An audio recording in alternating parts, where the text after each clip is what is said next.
Well, several weeks ago, you might recall that I traveled to the windy city of Chicago to attend the 2023 Parliament of the World Religions. And so I just want to take a few moments to share with you some highlights about how truly amazing it was.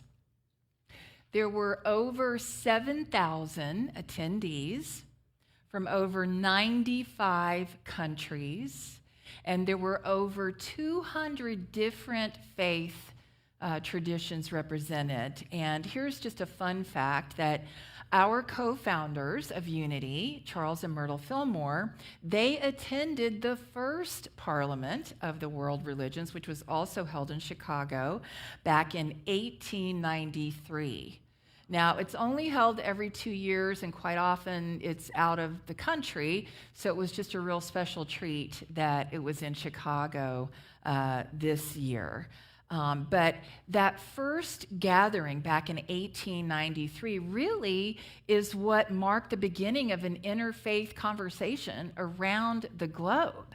And isn't that extraordinary? I mean, that is just extraordinary. Now, to give you just an idea, I brought the program booklet with you, and you're welcome to come and peruse it. But it's like, I think this thing weighs a couple of pounds, but the number of sessions and events that were going on were just truly profound. So I want to also just share a few of the, as I said, the highlights with you for me personally. And Becky was also there, so I encourage you to have a chat with Becky about her experience, and we got to do some things together, which was also just a real treat. But I had, the absolute honor of meeting some very high-profile theologians who are literally living legends, like Father Richard Rohr. I'm sure many of you are familiar with Richard Rohr. I had a walk and talk just because I happened to run into him, Reverend Matthew Fox. Now, these two theologians, truly, they have written more books than could possibly be counted. They are living legends. And I also met Elaine Pagels, who is one of the greatest religious historians of all time, especially when it comes to Gnosticism. But wait, there's more.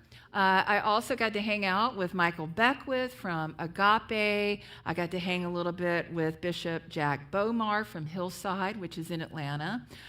Anytime you hear me talk about Bishop Barbara King, which I know you do on occasion, when she passed away a few years ago, Bishop Jack Bomar actually succeeded her.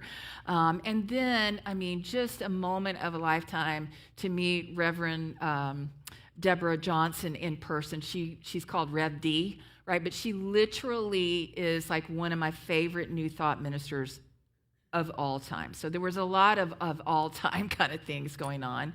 And as if that wasn't enough, the very last night of the Parliament, Reverend Jesse Jackson was honored on the main stage. And, he's pretty fragile these days. So an honor to be in the same space with him. And he was awarded a lifetime achievement for all of the good works that he has done and all of the human rights works that he has done throughout his career. It really was all kinds of amazing. Now, on the not so amazing end of the spectrum was when I returned home and I had a little detour with COVID. Now, after all this time, 3.5 years of it floating around there out in the ethers, I got to experience COVID. And I know it sounds counterintuitive, but my sense really isn't that I got it at the Parliament, even though I was around thousands and thousands of people.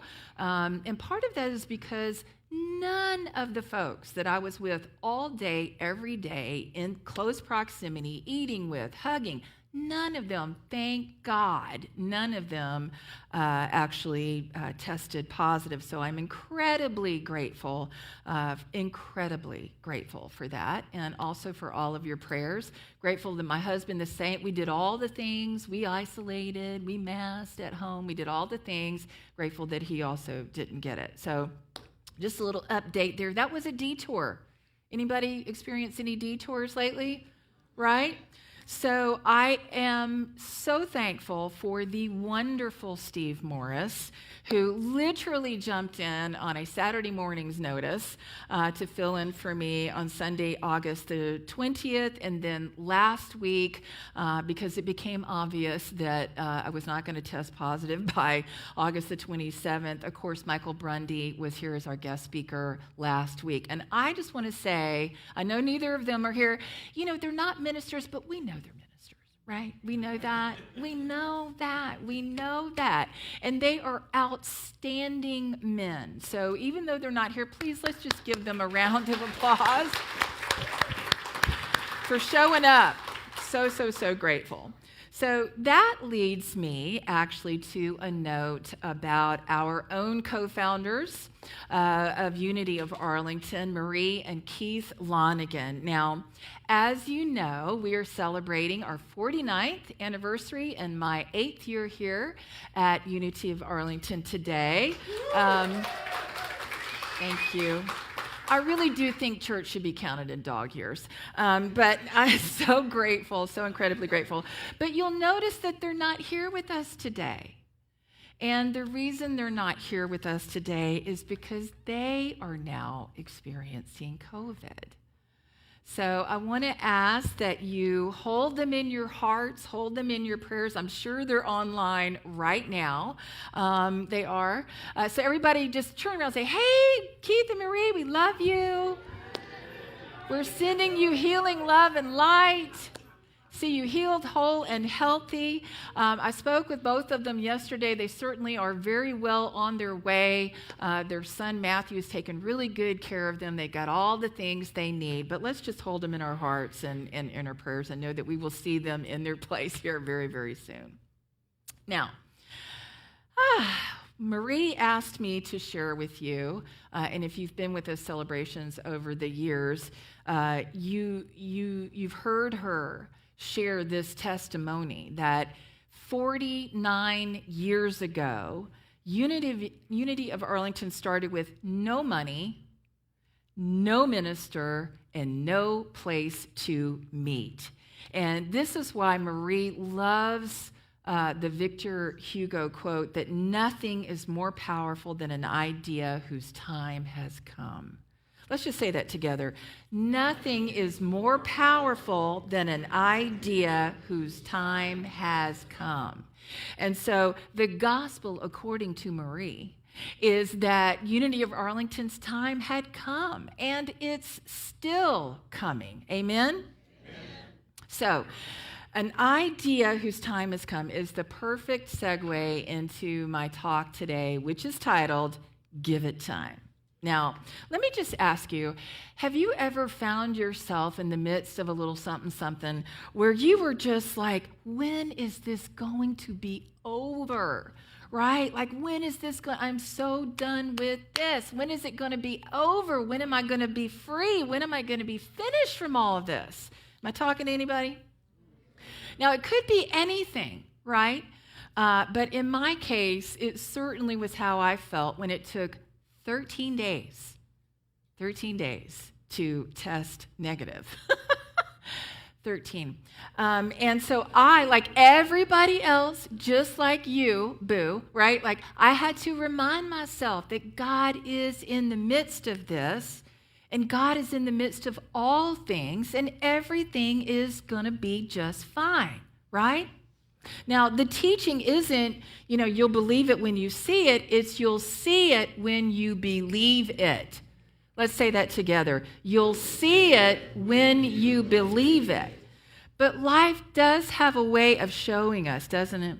Even in our world of like instant messaging and fast food and everything is available on demand, that some things just cannot be rushed. And we need to give it time. And we see this in nature, don't we? So, for example, the sun will rise and the sun will set. There will be a change of season, even here in Texas, right? You just have to wait a minute. Flower buds will follow a rhythm to bloom. The caterpillar doesn't change overnight into a butterfly. It has to go into the goop, right? But it takes time. And as Victor Hugo said, its time will come. Its time will come. Now, the sooner, my beloveds, my dear ones, the sooner that we can embrace the wisdom of give it time, and the sooner that we can embrace the wisdom from Star Trek that resistance is futile, right?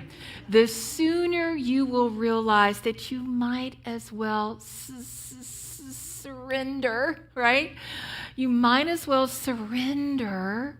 Let's just say that word, surrender. See, it can sound serenely, right? Surrender and just move on with a mighty faith that it's all okay. Amen? Now, I do want to just hit the pause button here for a minute because it's really important to know that give it time doesn't mean that you're just going to be sitting by idly, like eating bonbons, just like waiting for something to happen. It's not about that. You got to practice. You got to practice your prayer and meditation. You got to stay committed. You know, the power of strength, the power of perseverance, right? You got to stay committed, especially when the results don't just show up like you want them to. Like, remember I Dream a Genie?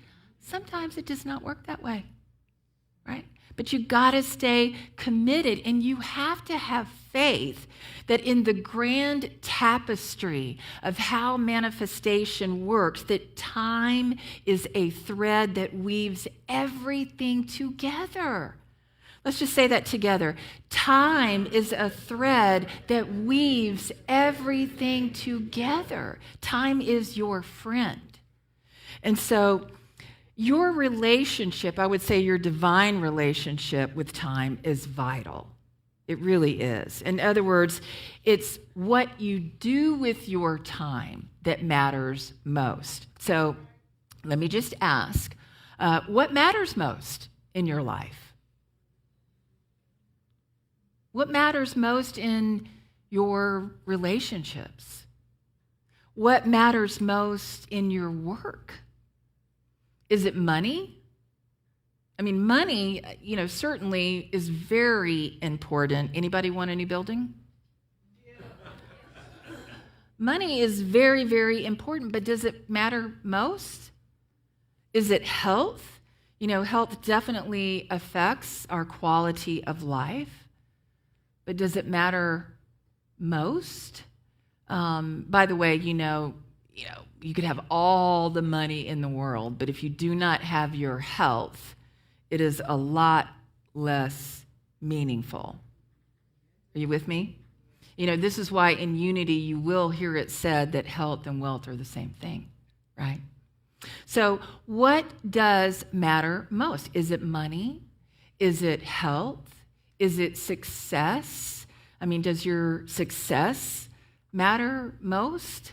I have a friend who used to say, I climbed the ladder of success only to find out it was leaning against the wrong wall. Yeah. So in answer to the question, what matters most, I would like for you to consider this. What matters most are your personal values and your personal beliefs. Now, this may sound a little dry at first, but the truth is your personal values and your personal beliefs are the things that are going to inform you and guide you to make all of the decisions and the choices that you make about money, about health, about your success. Why?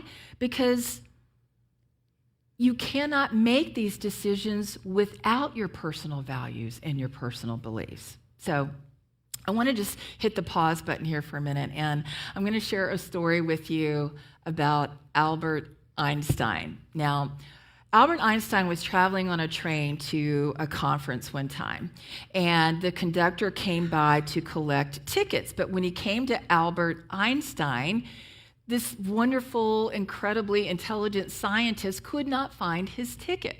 So the conductor, who of course recognized him, said, "Dr. Einstein, you don't need to worry. I recognize who you are. You don't need a ticket. It's okay." Well, Einstein just, very thankfully said, "I appreciate that."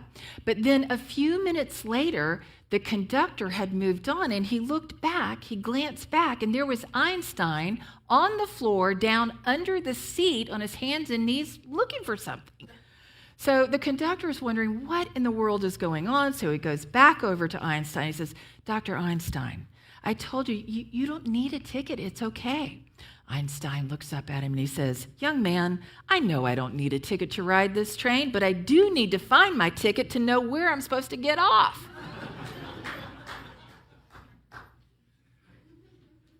We've all been there. Some of us are there, right? So this is why we want to create a healthy relationship with time, because we want to know when we're supposed to do what we're supposed to do and how we're supposed to do it and what we're supposed to be doing, right?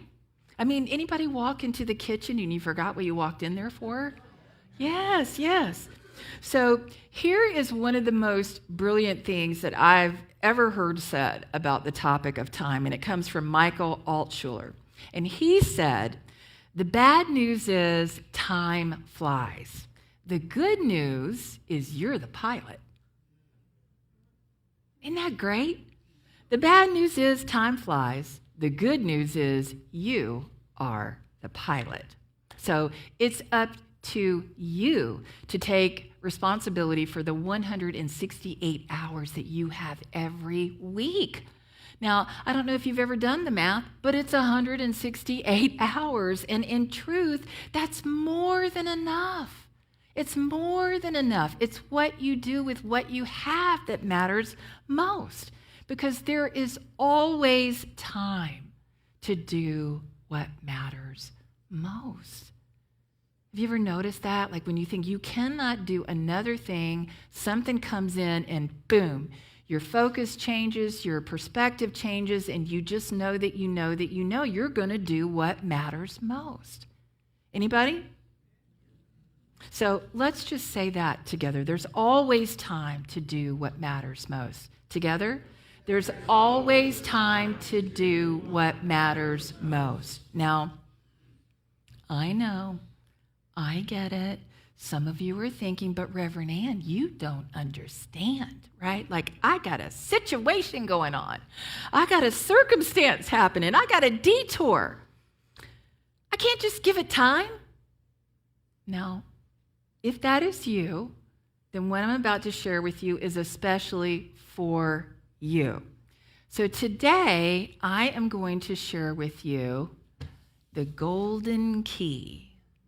Now, how many of you are familiar with the golden key from Emmett Fox? Wonderful, wonderful, wonderful. So this is going to bless you just like it blesses me. So this is the golden key written by Emmett Fox. Now, it is a powerful teaching. You can buy this little pamphlet on Amazon if you'd like. It's only 6 pages. And he says in the beginning he wishes that he could have just done it in 6 lines, but it is 6 pages. So I'm going to share this excerpt with you. And here's what he teaches: how to get yourself out of any difficulty on the face of the earth. Anybody interested in that? How to get yourself out of any difficulty on the face of the earth. Here's what he says. Beginners often get startling results the first time, for all that is essential is to have an open mind and sufficient faith to try the experiment. In other words, try it for yourself, right? Apart from that, you may hold any views on religion or none.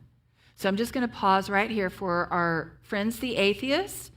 God, by whatever name, if God doesn't work for you, then use love or use life or use goodness, right? He continues, as for the actual method of working, like all fundamental things, it is simplicity itself.